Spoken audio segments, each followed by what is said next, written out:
അസ്സലാമു അലൈക്കും. അബു ഫാസിൽ സാഹിബ് എവിടെയായിരുന്നു? കുറെ ദിവസമായല്ലോ കാണാണ്ട്. കേരള യാത്രയല്ല, എന്നെ അടുത്തത് ഭാരതയാത്ര. അത് ആലോചിച്ചിട്ട് അവര് തല കറങ്ങിയതാ. അടുത്തത് ഭാരതയാത്രയല്ലേ? ഭാരതയാത്ര കഴിഞ്ഞ ഉടനെ പിന്നെ ഓൾഡ് സഫർ ആയിരിക്കും. എന്റെ തല കറങ്ങലല്ല, ഗതികേട് ഗർവാപാസി ആവട്ടെ.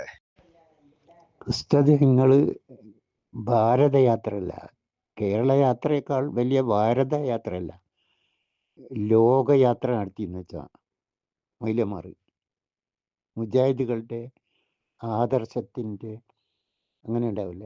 ആദർശത്തിന് ഒരു കൊതുകിൻ്റെ പാറിപ്പോയ ചിറകിൻ്റെ അത്ര പോറലേൽപ്പിക്കാൻ ഭാരതയാത്ര, ലോകയാത്ര നടത്തിയെന്ന് വെച്ചാൽ സാധ്യമല്ല ഉസ്താദേ.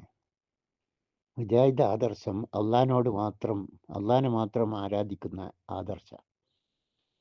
ഈ ഭാരതയാത്രയും കേരള യാത്രയും ലോകയാത്രയൊക്കെ നടത്തുന്ന മൗലവിമാർ അള്ളാഹു അല്ലാത്തവരെയും ആരാധിക്കുന്നവരാണ്. അപ്പോൾ നിങ്ങൾക്ക് അള്ളാഹു അല്ലാത്തവരെയും ആരാധിക്കുന്ന മുസ്ലിയാക്കന്മാർക്ക് അള്ളാഹിനെ മാത്രം ആരാധിക്കുന്ന മുജാഹിദുകളെ, സലഫികളെ ഒരു രോമത്തിന് പോറലേൽപ്പിക്കാൻ കഴിയില്ല ഉസ്താദ്.